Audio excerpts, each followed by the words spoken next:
बंगाल में टीएमसी सरकार राम का नाम नहीं लेने देती।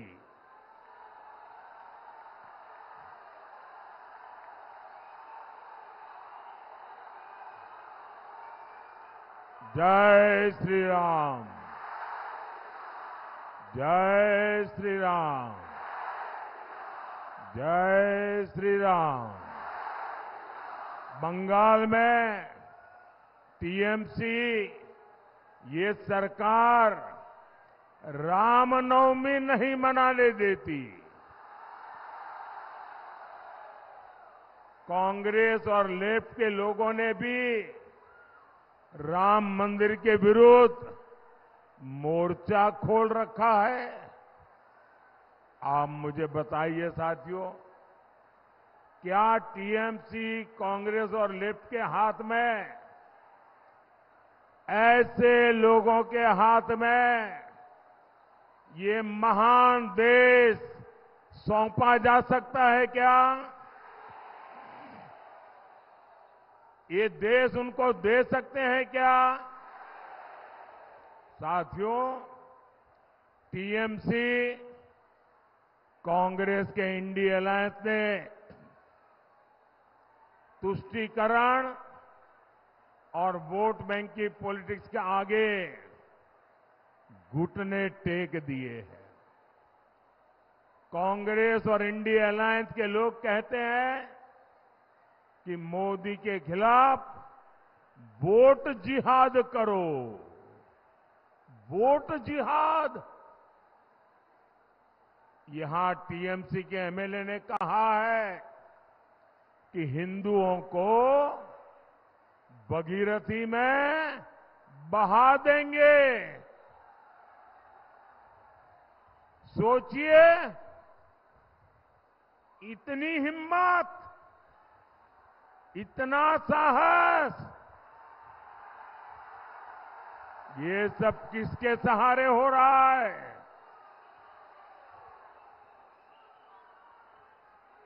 इन लोगों ने बंगाल में हिंदुओं को दोयम दर्जे का नागरिक बनाकर रख दिया है। साथियों, तुष्टीकरण की जीद में अब INDI alliance SC, ST, OBC को मिलने वाला आरक्षण भी छीनना चाहता है। ये लोग कह रहे हैं कि आरक्षण अब मुसलमानों को दिया जाए, और भी आधा अधूरा नहीं, थोड़ा सा नहीं, पूरा का पूरा आरक्षण मुसलमानों को दिया जाए। क्या आपको ये बात मंजूर है? क्या आप इसे स्वीकार करेंगे? क्या ये देश दलितों के साथ अन्याय स्वीकार करेगा? क्या ये देश आदिवासियों के साथ अन्याय स्वीकार करेगा? क्या ये देश पिछड़ों के साथ अन्याय स्वीकार करेगा? और देखिए, कर्नाटका में तो कांग्रेस ओबीसी को मिलने वाला रिजर्वेशन सारे के सारे मुसलमानों को दे भी चुकी है। इसलिए बंगाल के हमारे भाई बहन, आपको बहुत सतर्क रहने की जरूरत है। साथियों, वोट बैंक की इसी राजनीति ने सीएए जैसे मानवता की रक्षा करने वाले कानून को विलेन बना दिया। रातों रात सीएए कानून तो पीड़ितों को नागरिकता देने का कानून है।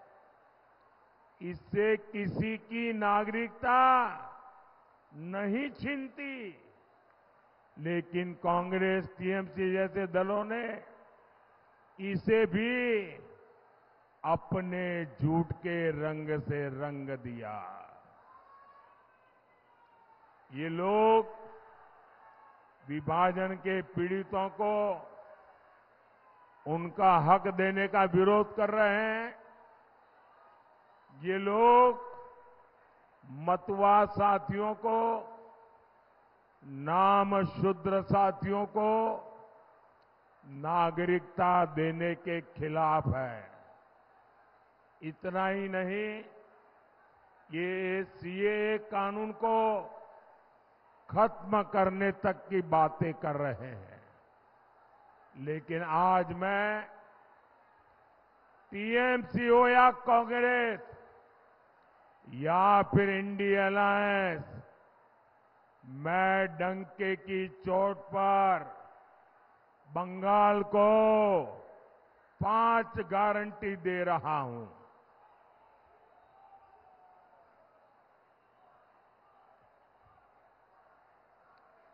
पांच गारंटी दे रहा हूं। जब तक मोदी है,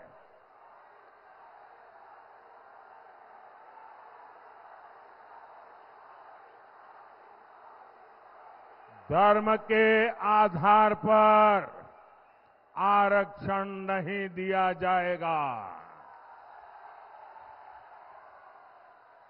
दूसरी गारंटी,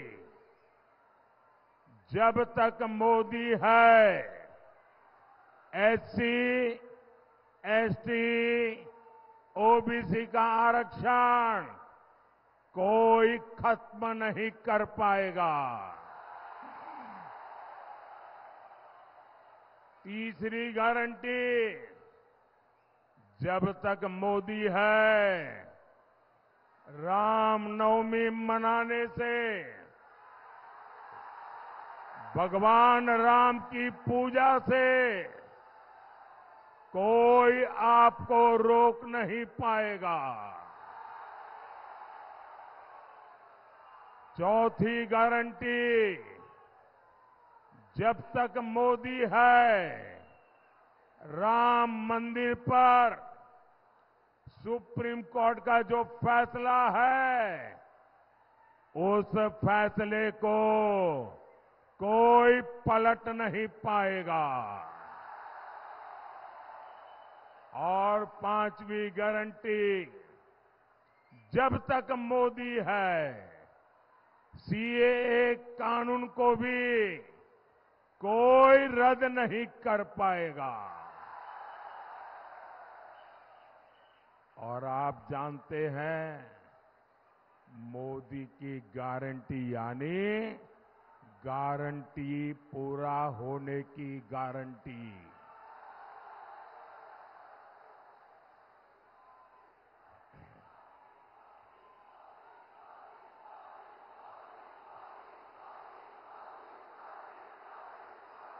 जय श्री राम। मोदीर ग्यारंटी हलो ग्यारंटी पूर्ण होबार ग्यारंटी।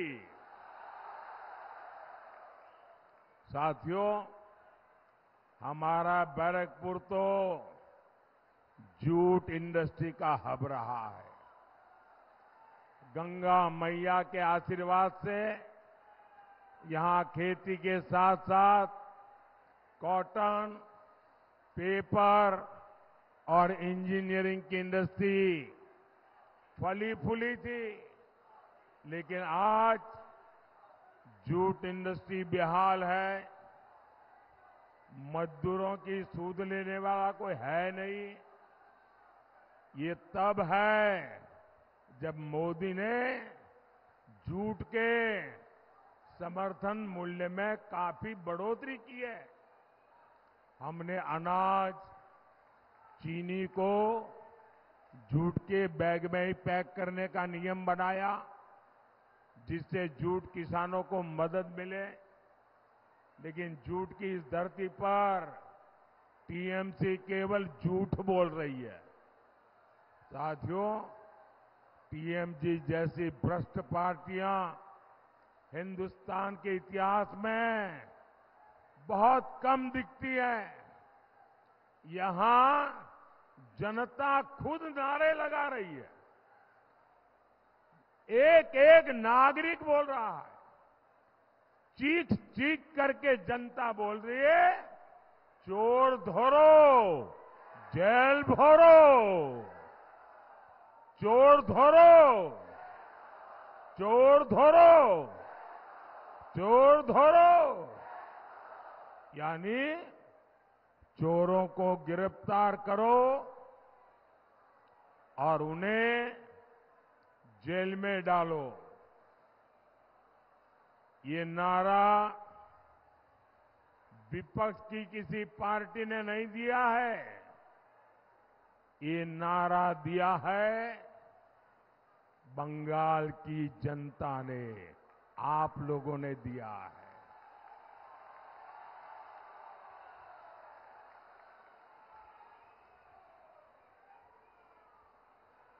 साथियों, मैं एक जानकारी आपको देता हूं, जरा ध्यान से सुनिए। कुछ साल पहले टीएमसी सरकार पर सीएजी की रिपोर्ट आई थी। आप कल्पना कर सकते हैं कि उस रिपोर्ट में क्या कहा गया? उस रिपोर्ट में कहा गया है कि टीएमसी सरकार ने 2,30,000 करोड़ रुपए का कोई हिसाब ही नहीं दिया है। सीएजी कह रही है 2,30,000 करोड़ रुपए। कितने कितने 2,30,000 करोड़ रुपए। इसका कोई हिसाब ही नहीं है।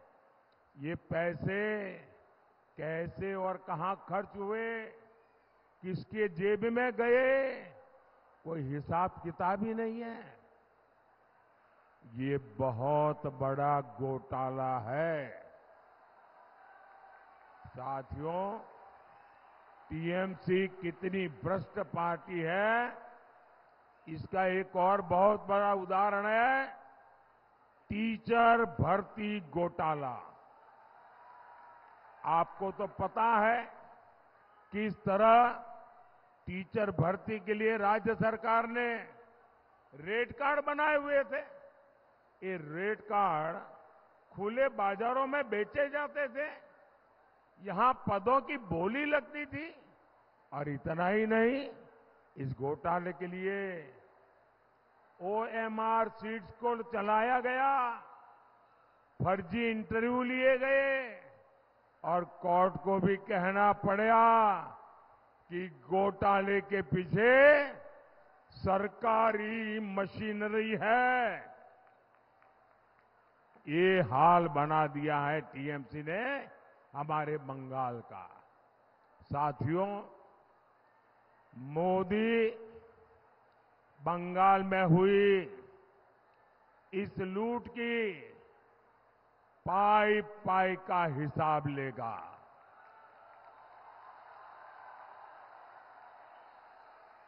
ये जो नोटों के पहाड़ निकल रहे हैं, इन पहाड़ के मालिकों को छोड़ा नहीं जाएगा।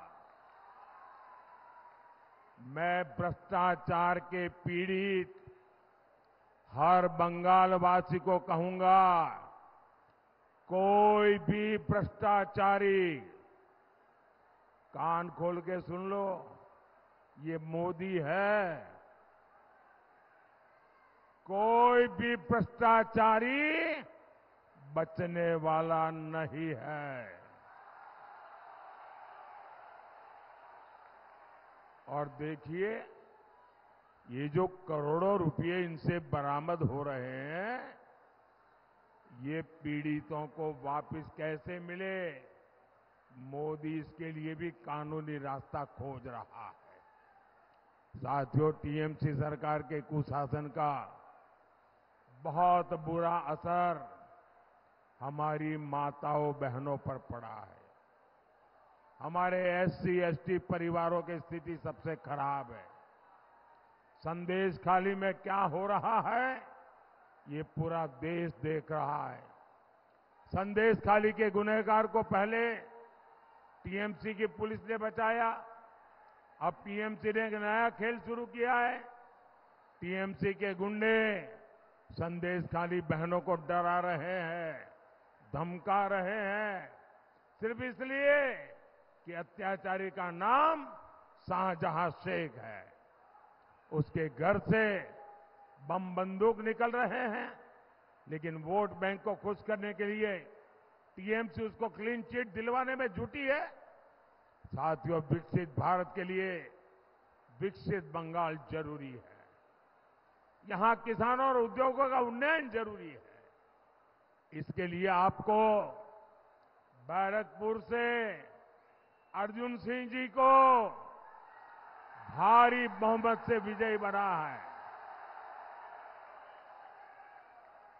कमल छाप पर पड़ा आपका हर वोट सीधा मोदी को पड़ेगा। आपको टीएमसी के गुंडों से डरने की जरूरत नहीं है। भारी मतदान करना है, करेंगे, भारी मतदान करेंगे, हर पोलिंग बूथ जीतेंगे। अच्छा, मेरा एक काम करेंगे, जरा हाथ ऊपर करके बताइए, मेरा काम करेंगे। ज्यादा से ज्यादा परिवारों में जाइए, ज्यादा से ज्यादा लोगों को मिलिए और कहिएगा कि मोदी जी आए थे और मोदी जी ने आपको जय श्री राम कहा है। बोलिए भारत माता की, भारत माता की, भारत माता की।